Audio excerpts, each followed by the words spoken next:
हैदराबाद में Sindh United party के सदर ज़ैन शाह की प्रेस क्लब में प्रेस कॉन्फ्रेंस से गुफ्तगू करते हुए सैयद ज़ैन शाह ने कहा कि आज टीवी चैनल्स पर नशर हो चुका है कि शाम सीसीआई का इजलास हो रहा है। हमने मिलकर 8 माह तक जद्दोजहद की। हमें अंदाजा था कि ये इतना भयानक प्रोजेक्ट है जो हमारी जिंदगी और मौत का सबब बनेगा, इसलिए हमने फैसला किया कि इसके खिलाफ जद्दोजहद जारी रखेंगे। सिंध के वुज़रा और अरकान असेंबली कारपोरेट फार्मिंग और 6 कैनाल से इनकार करते रहे। इस वक्त वाजे हुआ जब आर्मी चीफ और वजीर आला पंजाब ने इसका इफ्तिताह किया। चोलिस्तान कैनाल सिर्फ एक ही नहीं, इसमें से ब्रांचेस निकाली जाएंगी। यह सिंध पर 1951 का मुआहदा लागू होता है। फील्ड फीड कैनाल इस वक्त चलाई जा सकती है जब सिंध को पूरा पानी मिले। चश्मे झेलम लिंक कैनाल 10 दिन में 21,000 क्यूसिक तक चला जाएगा। 6 कैनाल पीपल्स पार्टी और नून लीग का मुश्तरका प्रोजेक्ट है। दीनी कैनाल बने हुए हैं, चलती नहीं वो अलग बात है। कैनाल की इजाजत अरसा और सीसीआई के बगैर नहीं होती। चोपड़ा में चोलिस्तान मरोड़ रेनी सी आरबीसी कच्ची कैनाल्स को खत्म होना चाहिए। लिंक कैनाल्स इस वक्त चलनी चाहिए जब झेलम और चनाब में पानी ना हो।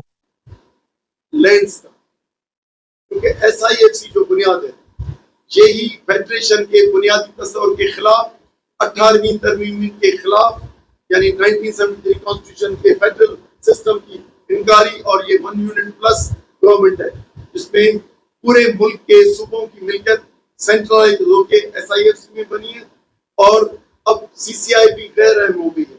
तो CCI को अगर ताकत बख्शनी है, जो फेडरेशन का एक सिस्टम है, तो SIFC को खत्म होना चाहिए।